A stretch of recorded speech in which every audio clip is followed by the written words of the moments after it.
Good morning. The speaker today is Art Marcelynas.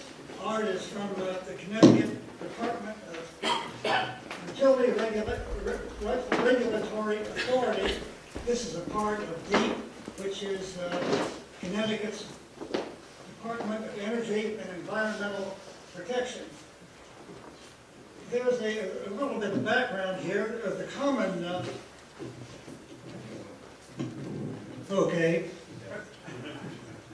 a fairly common point of interest in the media and politicians has to do with energy policy. We may be fortunate that once a month we have an experience to have an impact of energy policy in Connecticut. This is when we receive our monthly electricity bill. Art is going to talk about the development of the current energy bill, the pieces that are going to it, the evolution that really took place starting when I think that electricity was deregulated as a supply point. He will also talk about some of the policies that may be in place or will be developed that might be affecting our bills in the future. He'll be happy to answer lots of questions that you may have. I might say that there's good news and there's bad news about this. The good news is I believe that I'm paying right now 15% less for electricity than I paid 3 or 4 years ago. But the bad news is we all pay one of the highest prices for electricity in the country. In fact, Connecticut may be the highest cost electricity in any state except Hawaii and Alaska. So Art is now going to come forth and tell us where we are and where we may be going.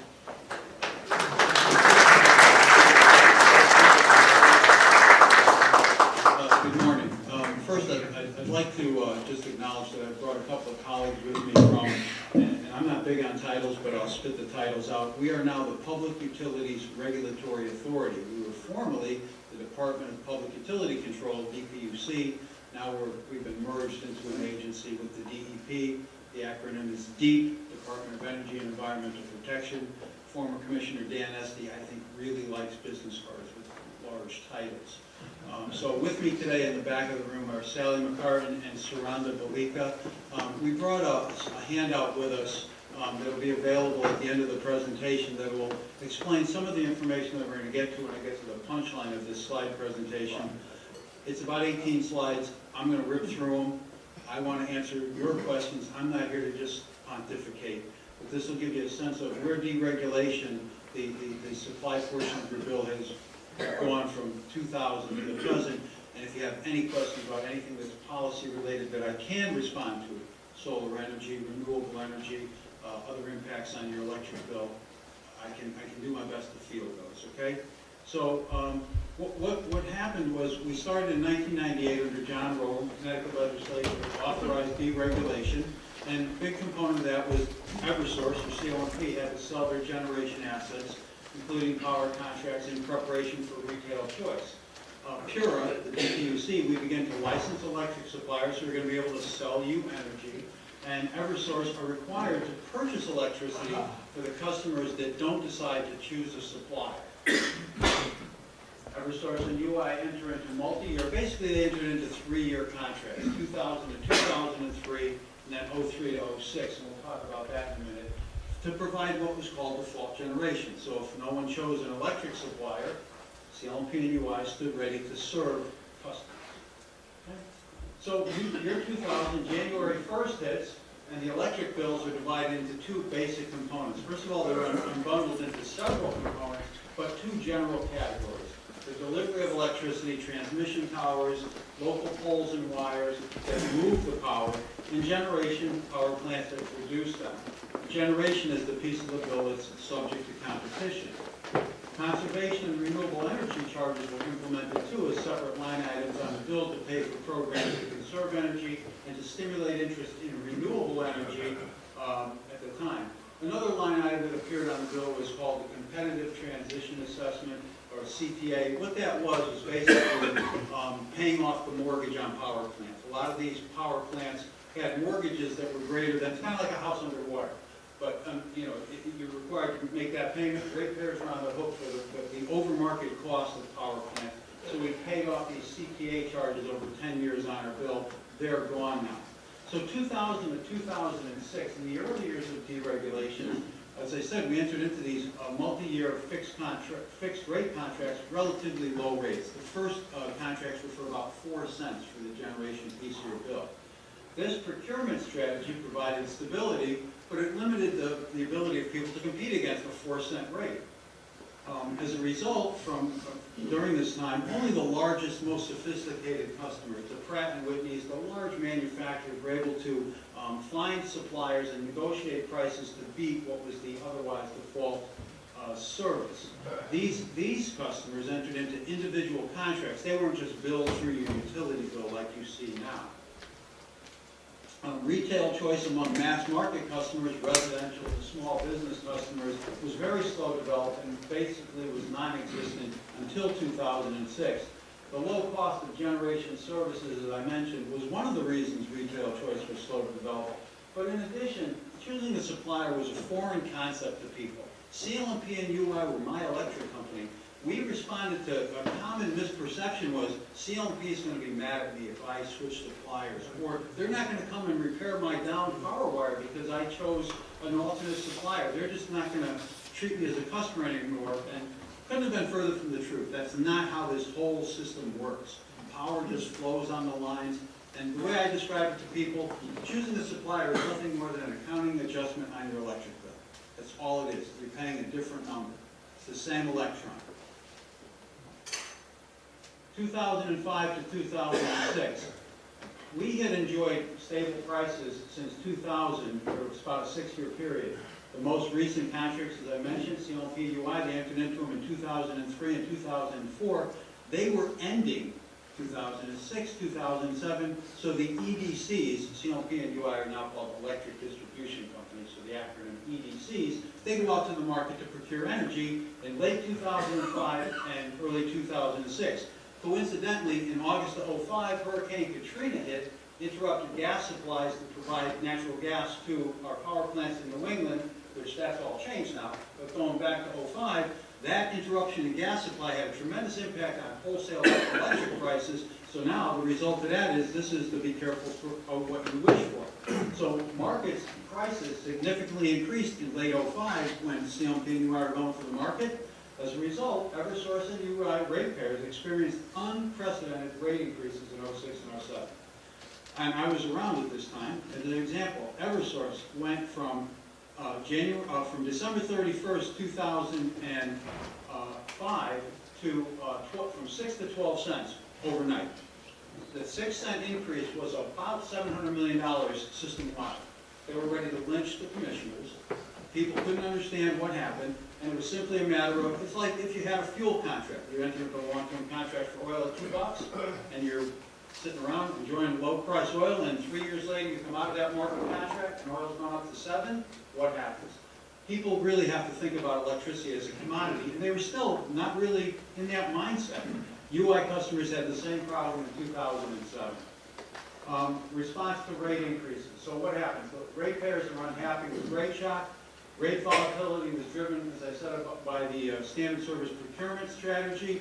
In response, legislature tells us at the DPUC we have to change the way you buy power. You can't do these 3-year contracts anymore because look what happens. Roller coaster ride. So what we do, instead of these long-term fixed contracts, we required CLMP and UI to begin purchasing them in smaller quantities or tranches over an extended period of time called contract laddering. It stabilizes the prices. Be careful what you wish for. Contract laddering and declining market prices. So laddering was implemented at a time of very high market prices. I don't have a lot of slides with graphs, so I'll just kind of try to use my hand on this one. Under contract laddering, the rates were always lagging what was happening in the current market.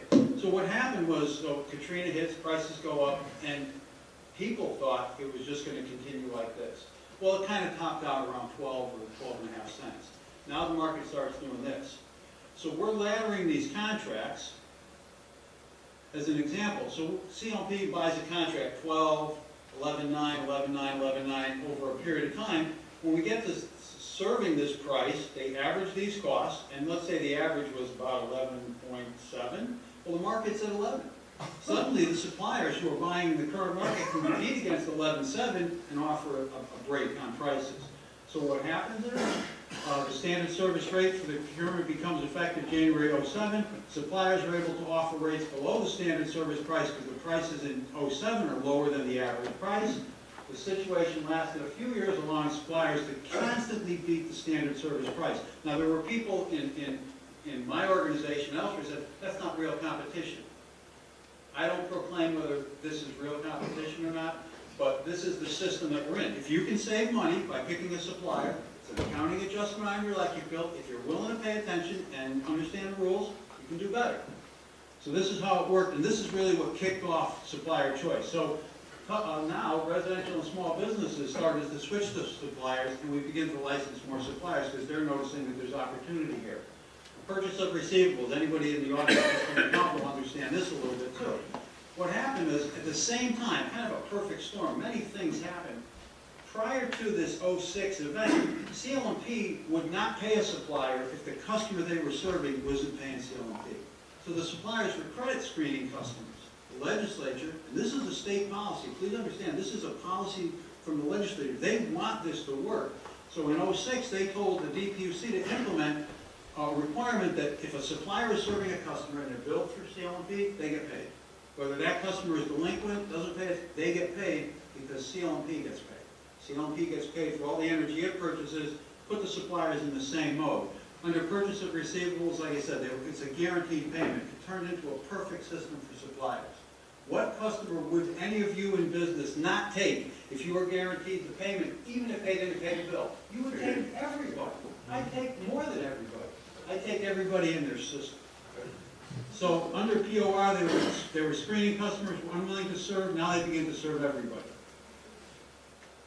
'06 to 2012. This is really when it started to kick off. So we implement the generation rate board. We have a website, by the way, at this point, right there, that Energize CT. I'm obligated to tell you that the website is called Energize CT. We list all supplier offers for your comparison. You can look and see it's a place to shop. It also is a place to go to learn about energy efficiency programs that are sponsored by the state. So we lovingly call that the generation rate board, because without that, all you would get is nuisance phone calls, direct mail pieces, people knocking at your door when to sell you electricity. You would have no idea what's really available. So we put together this thing called the rate board. And so switching begins to increase in '06 to '08.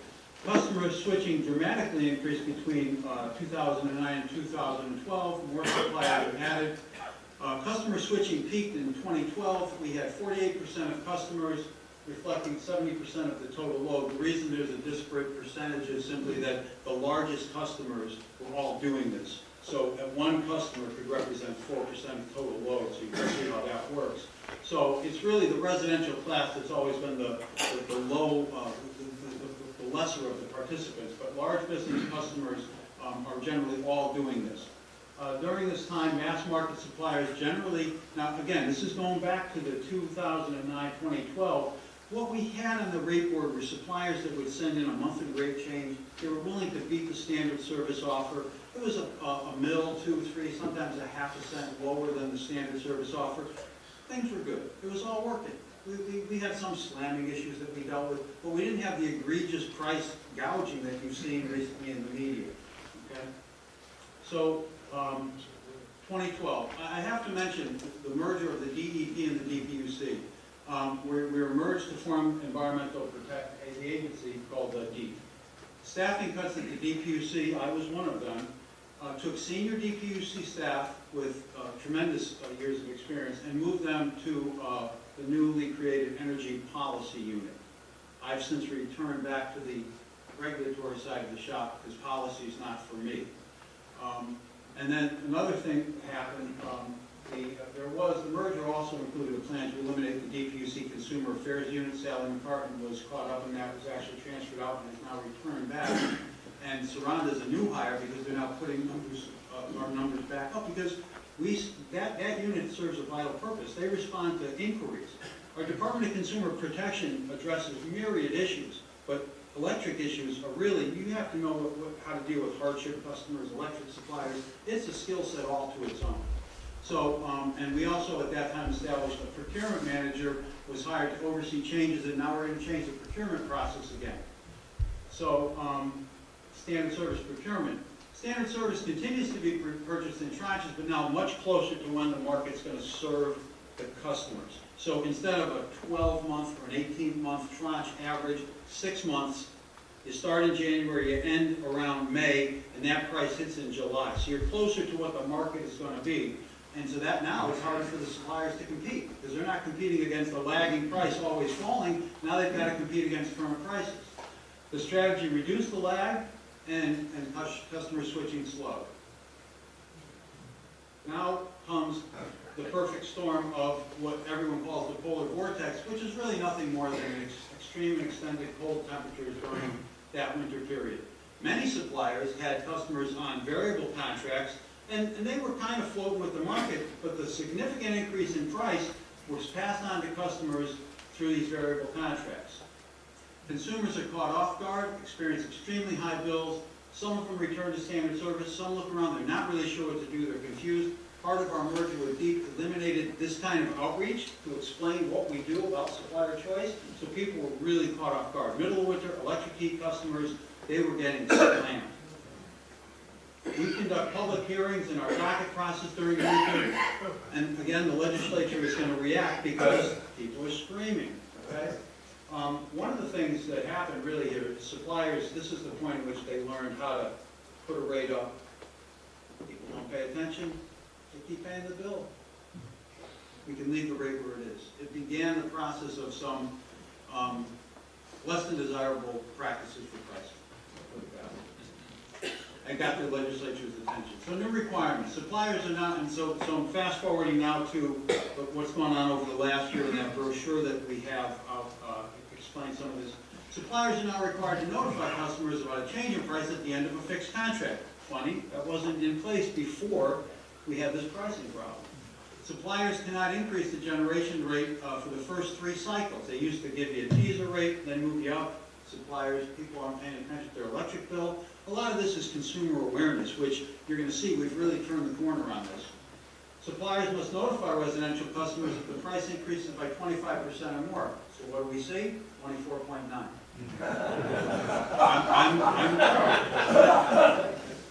Why wouldn't you? And you're guaranteed payment. I like this guy here. I take it all, come on. And I'll only increase it by 24.9. Residential contracts now include a Schumer box style summary because the contracts were 3-4 pages long, fine print. Now they have to have a Schumer box. I got to clarify that most of what I'm talking about here is dedicated to the residential class. Small business customers, who are very similar in nature to residential customers, aren't covered by these same protections. So what I tell people is if you pay attention to your home bill, pay attention to your business bill as well. While the same information is not available, it's the same concept. So just be aware. Suppliers are now required to, they were required to provide quarterly notices which actually gave a comparison of what they would have paid under standard service to what they did pay with the suppliers. People still weren't paying attention to these direct mail pieces. The quarterly notices sunsetted because they were a prelude to what's now appears on our customer bills, which is one of the best things that we've done with this legislation. The first page of each residential bill now includes a summary of generation-related information. If you remember way back at the beginning, we've always told people it's generation and distribution, but the generation information was scattered about the bill. You really have to pay attention and figure it out. Now there's really no excuse for this. Don't just pay your bill and put it into the drawer. Phase 1 implemented July 1st, just a couple of months ago. Supplier information and their rate, name, address, phone number, and the rate per kilowatt hour. The standard service rate is available for CLMP and UI, and when that expires, and then a comparison, which is kind of like the thing you see on a shopping receipt, what you could have paid if you shopped at Big Y and you're a club member. January 1st of next year, phase 2, there's going to be additional information. The actual term and expiration of the supplier's offer, if there's a cancellation fee, and then the supplier's next rate. That piece of information is going to be huge because you'll be able to see what's coming up if you're paying attention, so you can go back to standard service or go to another supplier. And the summary isolates all generation information on the first page. Again, very valuable information.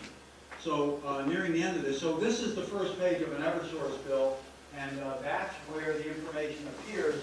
And again, the brochure we have is similar to this, but again, supplier information, the residential rates, and the comparison, very important. The supplier charged $55. This happens to be a Con Ed that was below standard service. The standard service comparison is 87 or some value above that. You'll see in a moment why it was necessary for the legislature to take action.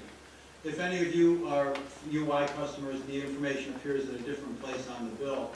So kind of like the punchline is, why does this matter? This is an actual bill from a customer in August of this year for United Illuminating. I don't know if you can see it, but what we've highlighted is the following. This customer used 695 kilowatt hours. That's like flat out average for a residential customer. The supplier rate that they charged was 23.7 cents. The UI rate was 9.1. The comparison on that is, and I don't have my glasses, so he paid $164. He could have paid $63. This was an average customer in New Haven. This gentleman had been on that rate for months.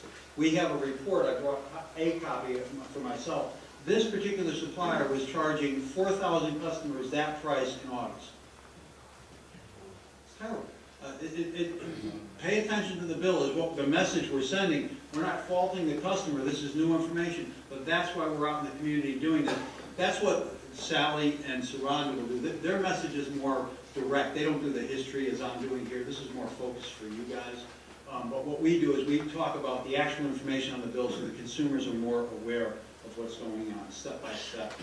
And then finally, there was a ban on residential rates that the legislature put into effect. Basically what it says is after October 1st, no more variable rates. If you're on a variable rate before, it can continue until that contract ends. If your contract renews after October 1st, it can't be for variable products. This slide is just, we're making some recommendations to the legislature that are due January 1st regarding whether or not we should revert to a month-to-month rate. A variable product available for residential customers. I personally feel if it's really going to be a market that a residential, with all the notification requirements that are on the bill now, suppliers should be able to offer a variable product, and we pay attention to it. If consumers want a variable product and it actually flows with the market, why not? But if it's nothing but misbehavior, then we got a problem. So like I said, I have to tell you, I mean, I saw the speakers that you guys have come. You've got Stu Leonard, you had an author, you've got guys coming from CBS Sports, and I'm thinking, I don't know, it's just kind of, you know, I'm kind of slotting in here. I don't know if it's going to work for me, but Bob told me it's fine and that there's a lot of interest, and so I'd like to take any questions. And if I don't know how you facilitate those, if there's someone that... Art, you pick out the questions most around the audience. Well, the gentleman in the back had his hand up first, so we can... We're going to get a mic. Sure. I just want to say that you are an example of a public service and a public servant who is doing a great job, and congratulations. Oh, thank you. So, just real quick, blue collar background. My mom and dad worked in Waterbury, Anaconda, and Uniroyal factories for years. 7 kids. Sally's from Sally and Saranda are both from working class background. So, and that's how I feel. I mean, I believe I have a great job, and that's, you know, it's part of what we should do. It's, you know, it's not an entitlement. My job is not an entitlement. So the other thing I want to tell you all is that we do these outreach services. So if you have businesses and you have a group of employees that you'd like us to come to and speak to, 10, 12 or more, Sally, Saranda, and others will come down, and you won't get this message. You'll get a focused message about the electric bill. And, you know, half an hour, and typically I get this. I mean, people are engaged in this discussion because it's every electric bill, it's every customer. So the response we get is pretty good. We don't, you know, people don't, Over here? wherever you'd like to, sure. I did bring my electric bill. Great. Good look again. I understand generation. It's competitive in New England anyway, and I used to work for a generator. I understand wires and poles, that seems like a fixed business. What are the business economics of these other, whatever you call them, the suppliers? How can anybody offer a rate that's different? Is it just different commodity contracts? Or Well, why do you even have these things? Well, again, I'll back up to the fact that it is the policy of the state of Connecticut. And it was implemented at a time when retail choice was rampant across the United States. Think back to the word Enron, and that's all you have to say to a lot of you folks that understand business. This, I mean, it caught, legislators listen to lobbyists, and I think lobbyists caught their ear about this particular issue that, this is happening, it's the way of the future, it's gonna bring down prices. I won't comment whether it has or not, whether it's worked or not, but that's where it came from. Now, how can suppliers beat the market? We know that CLP and UI procure, their rate begins on January 1st and July 1st. So let's talk about what's gonna happen January 1st. CLP and UI have gone out and purchased in tranches, and the rate that's going to be effective January 1st will be announced in a few days. Winter pricing generally increases. Winter is now a peak period for us because of gas supplies that drive generation. So we anticipate, CLP's rate right now is about 8.2. We anticipate that it will go north of 10 a little bit, but we don't have the exact number until right around November 13th. Stay tuned, that's going to be on the Energize CT site. So suppliers see that number, and they can buy in shorter term maybe and beat that price. That's really what it's about. There's also a component of this that's starting to sweep the country, and that is renewable energy. Suppliers will offer a product that will have greater than Connecticut's minimum renewable percentage, and offer that, and generally a cleaner, greener product would fetch a higher price. It could be marketing too. I mean, people perceive getting a green product, 3 cents more, that's not bad, So there's strategies, there's prices that are available, how they operate, why they do it. Again, guaranteed revenue recovery through, once they get the customer, they've got them. Now we've got to get them, instead of having a hook and charge strategy, we have to have a hook and retain strategy. That only comes from you folks. Getting, supply contracts, I mean, call the supplier. You call your oil vendor and say, hey, Charlie, can you beat the price of oil? You're going to be charging me $5, can you do a little better? Call the supplier. And whoever's going to, okay. I just wanted to make mention that last time your group was here was in 2001. Wow. And you've come a long way. Oh, thank you, yeah. I wasn't with that group, but I had a little more hair. I think there's someone you can appreciate that. Thank you. I applied to another source in July, and I've got a letter from them, but I've been bounced around from their rate department to their customer service trying to find the information, and they still have not answered me, and my bill still shows the old rate. 2 questions. One, do you have a consumer advocate I can contact to get this job straightened out? And secondly, they mentioned to me that they would compensate me for the loss or the overpayment that I was doing since the time I applied for it. Here's what I'm going to, Sally, if you guys could just, hand out copies and just let folks know, rather than rely on it, we'll just pass out these brochures. So the brochure that they're going to hand out has the Pura customer toll-free number. You can call and you can ask to speak directly to Sally, number 1. And the problem with Sally is she screws up our call center numbers, because you know how call centers are like 30 seconds to get off, 40 seconds. She's on the call for 20 minutes. That's another, as the gentleman described, you are going to deal when you call with public servants. She's going to give you the time of day. She'll guide you to the website. She'll talk to you about it. She won't recommend a supplier, but she'll explain the options to you. Okay? So that brochure has everything that you want on it. And the advocates that are there to do that. If you're having a problem with a supplier, we're the folks to call. We are between you and the supplier. If you're dissatisfied with your supplier, I will repeat that our other presentation that we do that's more focused on the actual rules of the road, You can return to CLMP or UI standard service with a phone call, and they'll do it immediately, mid-cycle. So let's say you got that utility bill with 23 cents on it, and you were like, finally, whoa, what happened here? Call UI, tell them, I want to return to the standard service rate, they'll prorate the bill in that period, and kind of get back home, and then you can deal with trying to choose another supplier. If you're not comfortable or unfamiliar with the rules of the road, call us.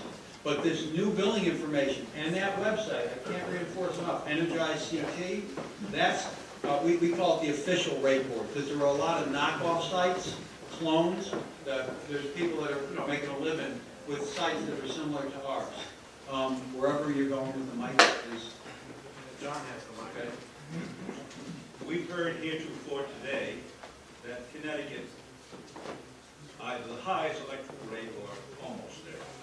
Now, the Connecticut electric rate is two parts. It's generation and it's delivery. You're analyzing generation. I think delivery is greater than the generation rate. Have you compared the delivery rates of Connecticut with other states to determine why we're the highest? The punchline that we hear a lot is Connecticut has the highest electric rates in the 48 contiguous states, and we do.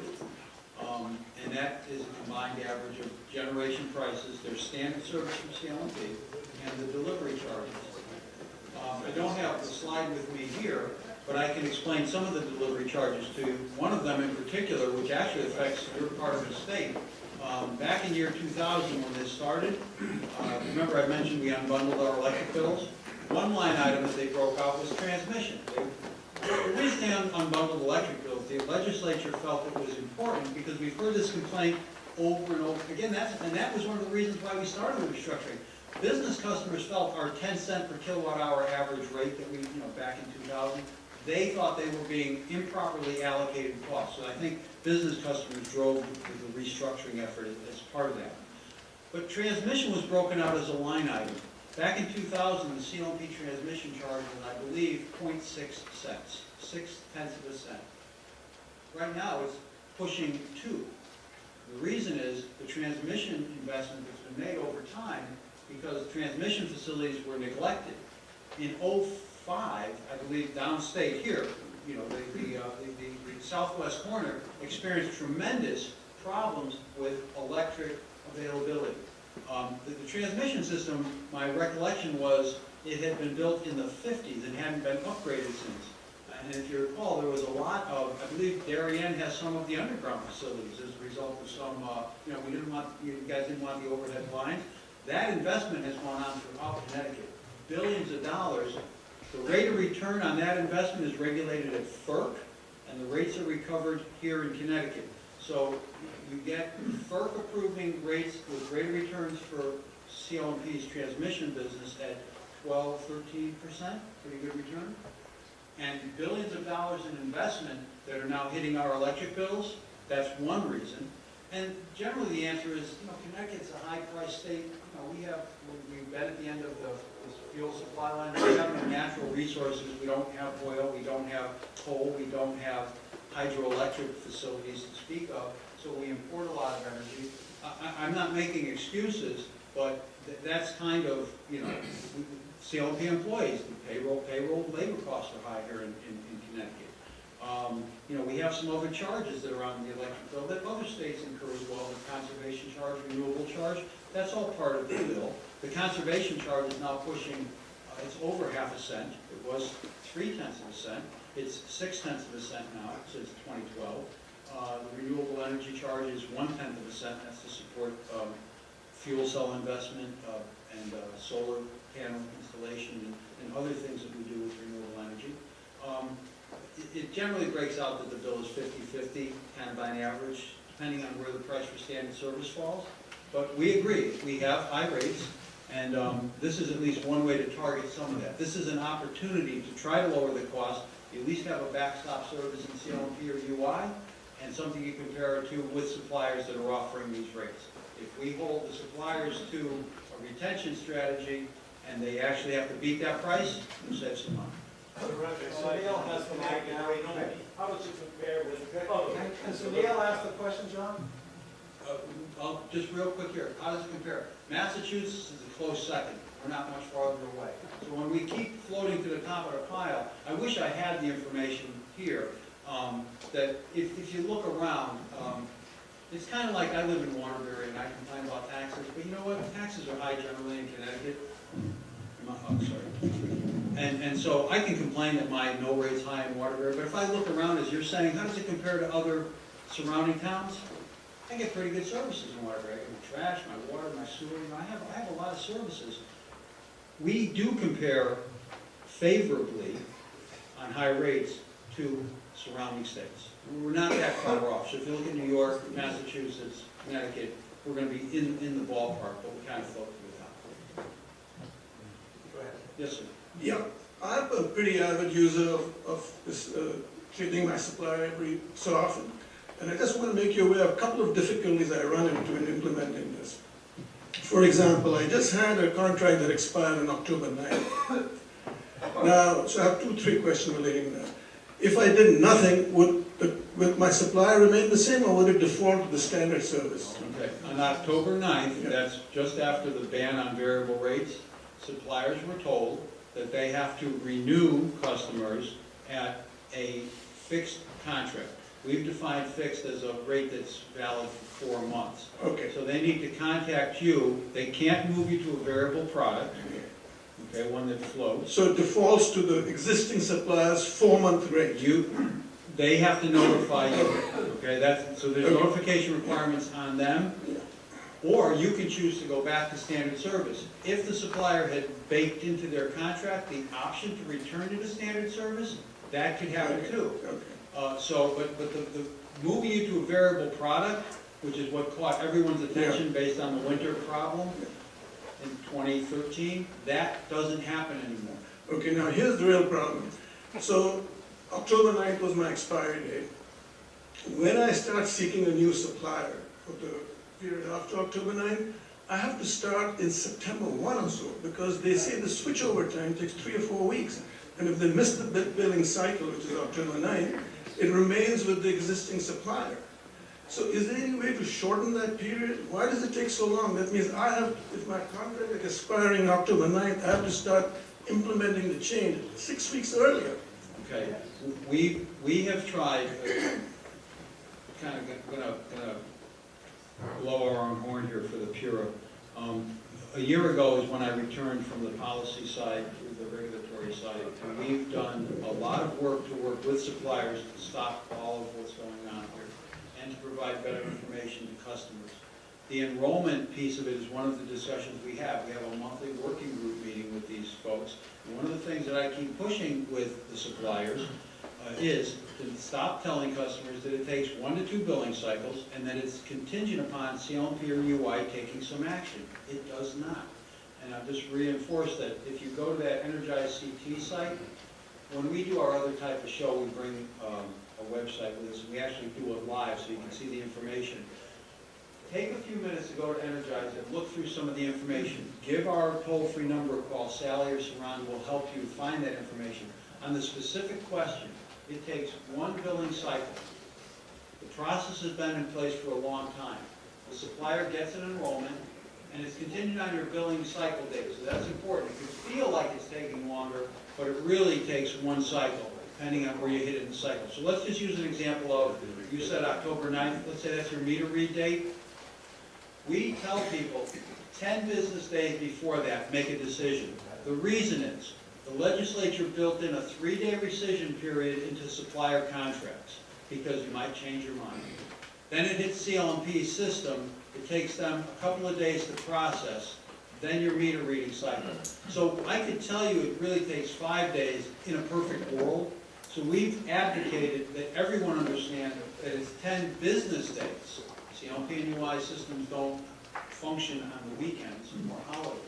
So 10 business days to make that switch. Now, suppliers may, and we're working to correct this, in fact, it's an interesting question. I'm going to be talking to suppliers about enrollment practices on November 3rd in an extended meeting, because I've been victim of this too. I put in an offer, I canceled, they failed to cancel, the enrollment goes through. It creates a cascading effect of a lot of things that fall out of my control. You enroll 10 business days before, and they don't put the enrollment through. So now you default to another contract. We're aware of all these scenarios, and we are working hard to, what's the cliche? We're trying to herd cats.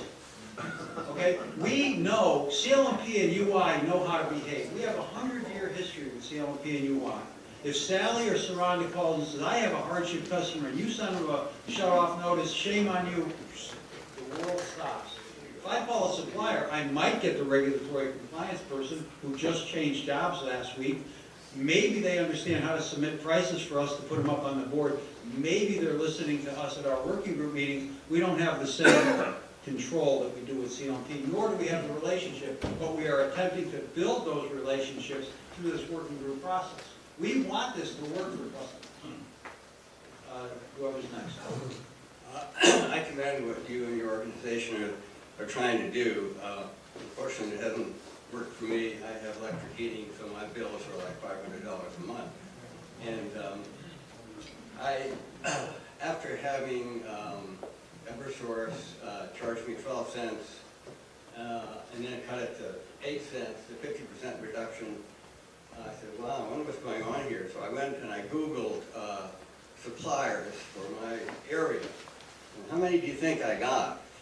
4, 6, 8? 24.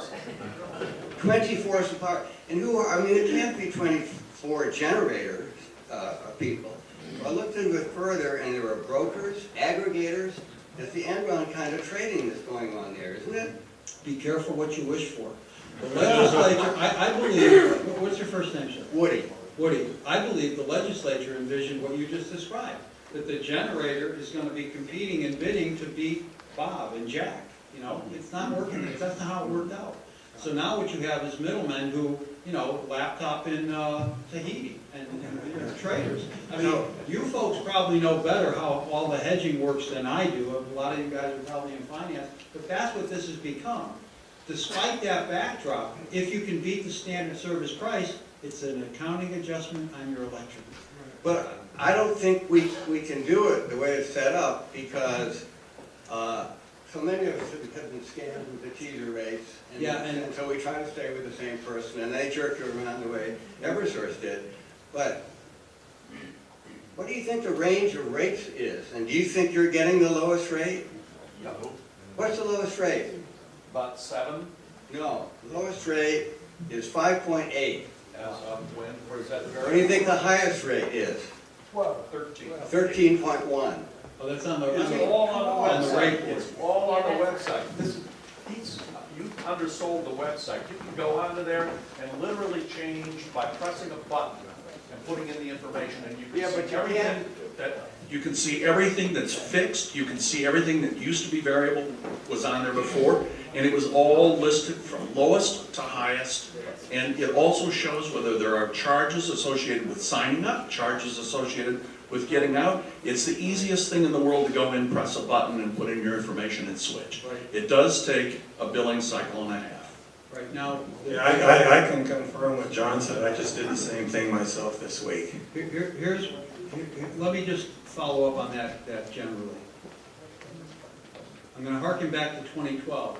We basically lost sight of the ball at that point when that merger occurred. Staffing cuts, again, there's unintended consequences. This was something that I was a part of in 2012 when the merger happened and I was transferred over, now we're transferred back. I'm putting my resources back to making this better.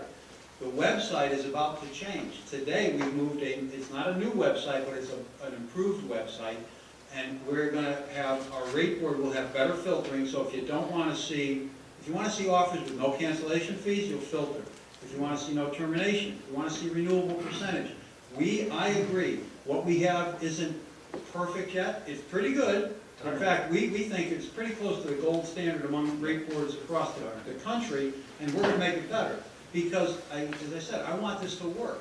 Suppliers should be here competing for the price, competing for customers, not simply set it and forget it because people are paying the bills and putting them in the drawer.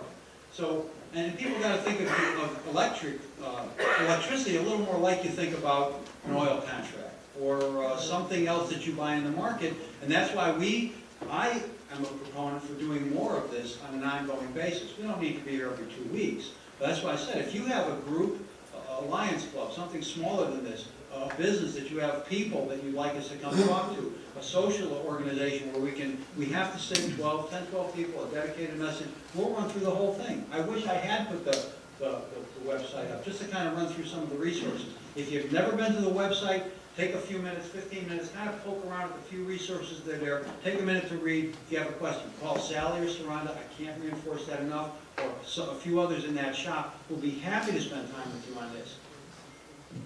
Whoever's got the mic. Okay, I have not to change the subject, but I have a real-life, different kind of experience. A few years ago, I've been living in a house 20 years, but say 5 years ago. At some point, CLMP had rerouted the telephone pole and brought the wires across the front of my property.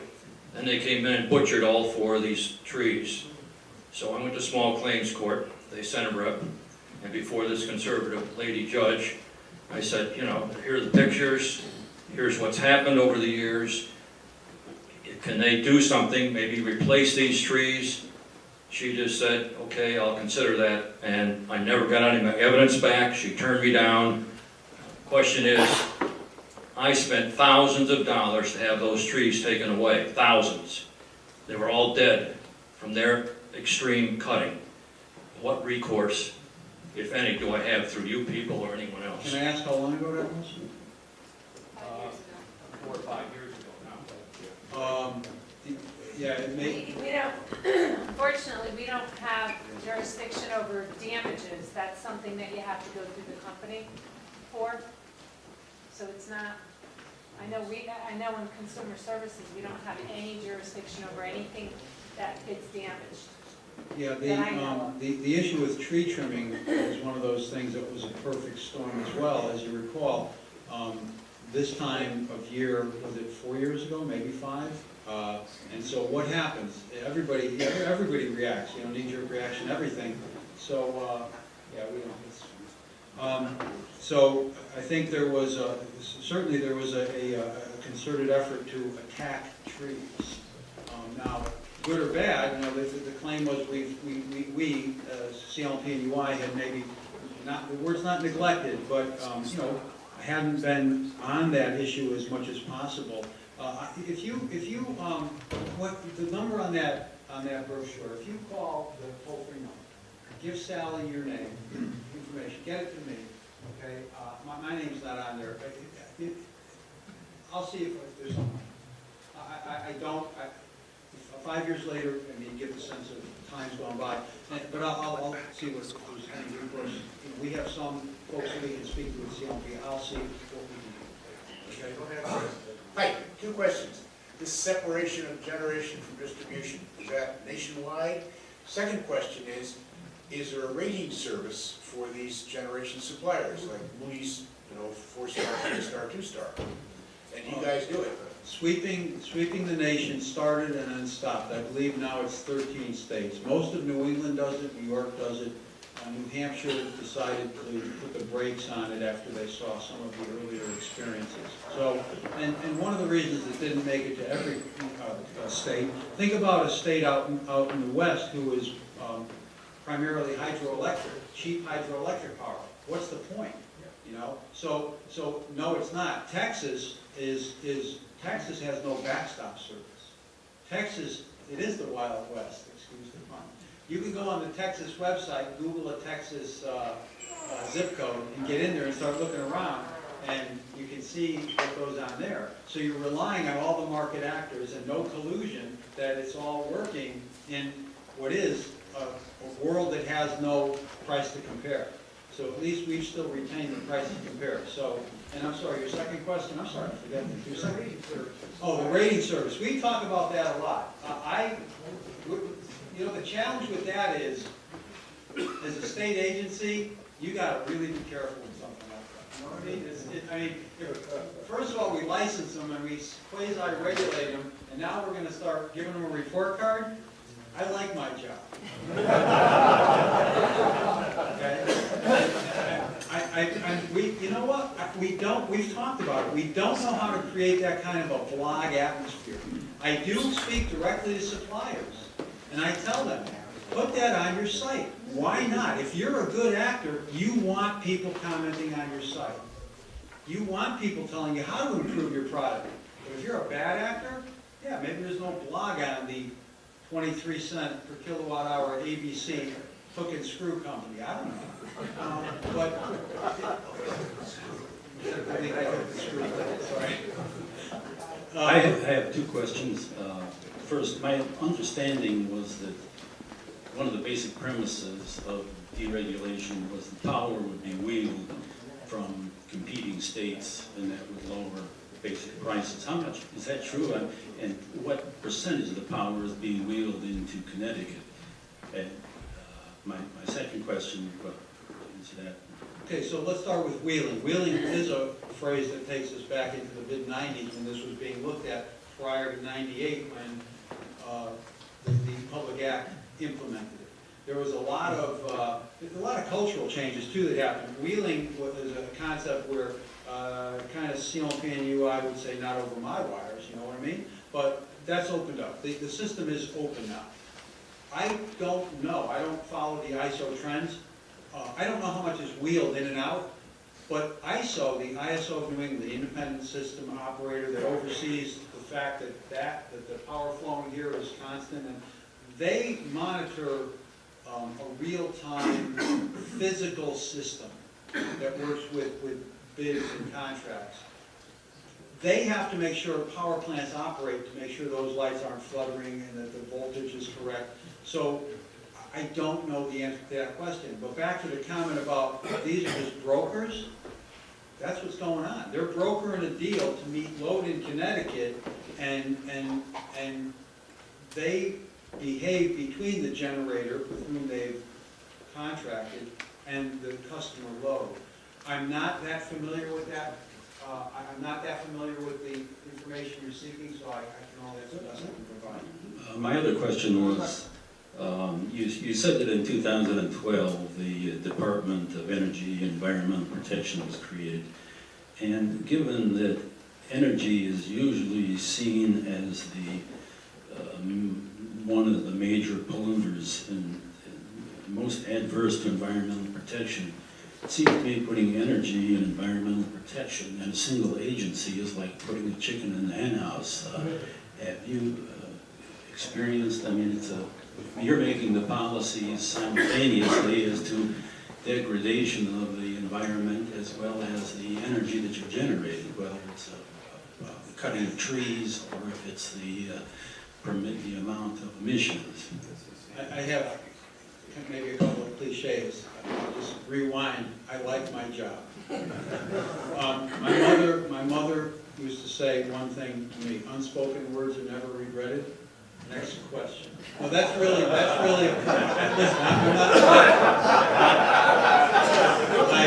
I'm not trying to blow that off. I get it. I lived there. I was part of it. Okay, but it's inappropriate for me to comment on it in this forum. I'm a staff member, and A question on solar power. We get many calls promoting solar power. It seems to be catching on strongly, rooftop generation. There's a heavy taxpayer subsidy behind that. Could you make any estimate of the extent of the taxpayer subsidy, and which parts of the subsidy, if they were withdrawn based on legislative action, would kind of kill the solar progress that's been made? Okay, the word subsidy is appropriate there in a couple of ways. So what's really popular among solar installers now, and I think everyone's aware that, first of all, there's a good aspect to that. We'd like to see more solar energy when it's done for the benefit of all and at a proper cost, and if we can limit or eliminate subsidies. So we know there's a federal tax credit of approximately 1/3 of the installed cost. So let's take a $30,000 system, you're going to get 10%, 30% back, you get $10,000 back. Where does that subsidy come from? I'm not a federal tax kind of guy, but I guess it's from everybody else, okay? So then, I'm dealing now with one of these lease deals where it's no cost to you, they're leasing your roof, but you're paying them for the equipment. Okay, so Art comes in and says, I'm gonna put this up on your house, I get the tax credit because I'm making the investment. But the Clean Energy Fund has a rebate. The Clean Energy Fund rebate goes to the solar installer. Renewable energy credits. The renewable energy credits that are created as a result of the electricity produced from a clean resource go to the installer. What does the homeowner do? What's the pitch? The pitch is we're going to set your rate at something lower than the utility rate, and we're going to tell you, and you're going to believe that the utility rate escalates at some value, okay? So you guys are all smart guys. You can believe whether or not utility rates are going to escalate at 5%, so that's a bogey. And then they're going to take their, and I've reviewed several of these, and I think it comes out to about 13 cents, 13.9. And the 13.9 that you're going to pay them, either based on production or the size of the unit, a true lease, escalates at, I think it's about 2.9. So these are all math guys. I got a son who's an actuary. He's kind of explained this to me. And so the premise is, so the first question I ask is, why do you do this? Do you want this because I want to be green? I'm not going to talk you off the edge. But if you're doing it because of savings, make sure you understand, this number, the utility number, it went from 12 to 8 cents on generation. So, you know, did the rate actually go up at 5%? I don't know. You do your homework. And then but you know what this price is going to be. So the difference is your consumption times the value of that calculation. So if you're doing it for the savings, that's what you're doing it for. And the subsidy now, there is one more subsidy. When you put a solar panel on your roof, you stop paying any charge on your CLMP bill that is energy-based. That is, that's assessed on a kilowatt-hour basis. You're going to pay the $20 monthly fee because that's not assessed on an energy basis, but everything else you avoid. We refer to that in our shop as the full retail rate. You avoid the generation portion of the bill and all the delivery charges. So let's think about that. One, Bob puts up a solar panel and he's not paying for the poles and wires, so what he isn't paying, it's fixed cost. Everybody understands the concept of fixed cost? Who pays for Bob's revenue that he's not now paying, not charging? Everybody else. So now, everybody, last guy in the corner, what's your name? John. John. Everybody has a solar system except John. What's his electric bill going to look like? That's the concept of offsetting the full retail. Now, there's a perception, and it's a legitimate one, that when you run, if you were to run a Honda generator, okay, a solar panel is kind of like a Honda generator, it's producing power, why should I be paying my electric bill? That's the perception, and that's a legitimate perception. People have to understand that you're really not avoiding those fixed costs. So we have to think about what's going to happen when we start, that this side of the room has solar panel, and now these folks have solar panel. We're working down to the last guy and taking himself into a corner. In Hawaii, they've gone to a different system because they've overwhelmed the subsidy. They recognize it, they've tipped the scale, and they said, well, we've stimulated interest in solar panels, now we have to step back. So, everyone that's on the old system will be grandfathered in. You're not going to likely change that policy, so go get that solar panel right away. In my opinion, I think that the investment is when you make it yourself and own the equipment. The lease deal for me is not for me. I'm taking off my state employee hat. This is just me doing the evaluation because I'm not sure about that math. You know, I see some of the ads on TV, some of the info commercials. You're going, oh, $100, $150. Give us a call. Give me a call. I'll work through the numbers. You guys, I mean, I will. If you get a deal that you want me to take a look at, you know, I'm happy to do it. I give people my cell phone number, and I'll take calls after hours, weekends. Give me a call. It's no problem. I'll be happy to help people out with whatever, you know. I won't make recommendations, but I'll help you understand what you're doing. Now, you've been talking about electricity as a commodity, such as oil, but it's not. This has to be a generator at the time that you use that electricity to create the electricity. Okay, who is responsible? It used to be that CLMP was responsible for meeting the peak demands of the summer and the winter peaks. Who now is responsible, as these independent generators have no incentive to add peaking power? Right, there's still some touch of the ISO and state regulators in the process of recognizing that you can't leave that to the market, because if it fails, then the system can fail. So we have had proceedings at our agency to recognize the need for installing generation and guaranteeing the recovery of the capacity costs associated with that, because the system has to operate. Again, that's one of those things back in 2000. Yeah, if you're selling cucumbers, we're not going to worry about that, because, you know, so you replace cucumbers with something else. But electricity, you have to have it. And so the ISO of New England still oversees system reliability. We value reliability of our electric system in this country more than we really, I won't say we don't care about the cost, but, you know, we want, you know, turn that light on. I have a 22-year-old daughter. The lights aren't on. I'm hearing about it like, Dad, go fix it. I'm like, there's no lights on the street. I can't. She doesn't get it. She leaves a contrail of lights in my house. She's fine. I'm just waiting until she starts paying the price.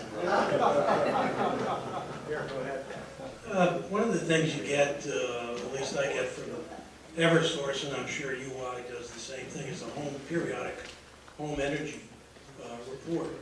And about a year ago, we had a home energy audit, and we literally implemented everything on the list. I mean, we spent several $1,000s to do this a long time ago, but that's beside the point. So I get this report, and it says that my rank out of 100 neighbors is only number 50. And my question is, how accurate is that data that they're putting out? Because I have a hard time believing that I'm only number 50 after what we've done. That report, I also was heavily involved prior to 2012 in the conservation programs. The conservation programs in the state of Connecticut reflect $250 million a year in revenues collected from electric and gas customers that are used for these programs. That particular piece of information that you have, I'm not actually very fond of, for a lot of reasons, okay? That's something that that's a marketing tool to try to stimulate interest in conservation. The challenge that I've seen with it is, who is my neighbor? Is it a virtual neighbor? You can call the folks behind it. You can ask them to stop. Because for exactly the reason you said, I'm a pretty conscientious guy when it comes to energy, and I was getting similar reports. I asked them to stop. I get people in my shop, same thing. It's like, I've done everything. It's confusing. It's less than accurate, in my opinion. And you can contact, again, call us we'll get the number to call the conservation folks. They can stop sending you that report. But the neighbor there is not what you think of. It could be similar house, similar lifestyle, similar something. It could be the town over, and it just, I thought they had stopped sending those, frankly. But that's funded through the conservation charge. You can have them stop. You know, the other thing about energy efficiency is, you know, if I have a 5,000 square foot house, I know I'm going to use more energy than my neighbor that's 12,000 square feet. And if I'm as efficient as I can be in my 5,000 square foot house, I noticed you got LED lights here. If I want the LED lights, my 1,000 square foot house is going to be as efficient as I'm turning off the lights, putting in the most efficient products, being conscientious about peak energy use. Wait till late in the summer, noon to 8. Try not to use energy, the discretionary energy, during the peak period, because that drives the need for more capacity that we use 100 hours a year. I could spend 15 minutes on the peak issue here in Connecticut, and things people can do. That report's not telling you that. The information you need is more like this. And I have some wait till late tchotchke for Bob. Art, I want to turn back to the delivery service detail. And we ought to emphasize that the Connecticut legislature puts a tax on electricity. They don't call it a tax. They call it, I think, the benefit charge, consumer benefit charge, and so on. But this is a tax that the legislature's put in to partially subsidize some of the solar panels and that kind of renewable energy. But I think it's a very regressive tax when you tax something as basic as electricity And I think we all have an obligation to let our legislators know that they're putting that tax on electricity, and they do it in two ways. One, in putting the combined public benefit charge in there, and the other in mandating that X% of the electricity will come from high-cost renewables. And they ought to recognize that those are two separate taxes, but both of them are hitting the average person in an unfair way. You said it best. You can tell me, and I'm aware of exactly what you're talking about. The problem becomes, I have no influence over the legislature. But you folks do. They listen to their constituents. And when there is a drumbeat, why was there legislation passed about variable rates that hit customers in the year 2013, the polar vortex? Because there was a tremendous drumbeat about that. People came with the pitchforks and the high electric bills to our hearing, and I sat with some of those folks. I mean, you're talking, again, I'm in Waterbury. We had a hearing in Waterbury. I had a woman sitting next to me with an $800 electric bill. So they will listen to their constituents. So you really need to send that message through your legislators. The public benefits charge are a bundle of a couple of things: conservation, renewable energy. Again, those two, the conservation charge on electric and gas, $250 million a year now. There are benefits provided for that. And finally was the renewable energy. Just real quick on renewable energy, again, I'll spend a few minutes on that. Every kilowatt hour that you purchase in the state of Connecticut has a minimum component of renewable energy. That's also on the Energize CT site through our rate board. Right now, this year, it's at 19.5%. 19.5% of, so when a supplier markets you and says, hey, my energy has 20% renewable, they're blowing smoke because everybody has to meet the minimum. And the minimum is going to increase to 27%, are you sitting down? 27% by 2020. So 27% of every kilowatt hour will come from renewable sources. There is a cost associated with that. That's a policy of the state of Connecticut. It has benefits, air quality benefits, economic benefits, and so forth. I don't, that's where it's at. And that's baked into your rates. And so, if there's dissatisfaction with any component of the rate, it's through your legislators that you have to raise those concerns. First off, in full disclosure, I actually was involved in operations of a legitimate supplier.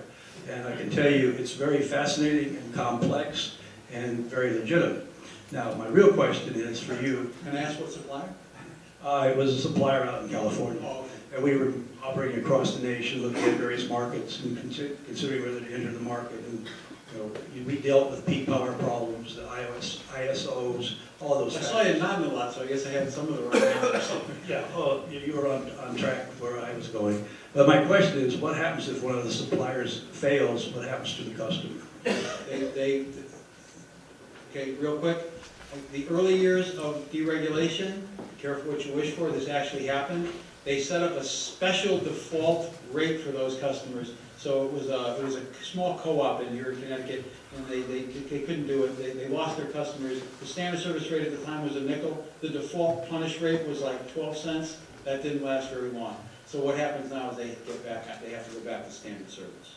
So they would be reverted to standard service. CLP picks them up. They're absorbed into the mix. But again, you understand this. It's the kilowatt hours flow.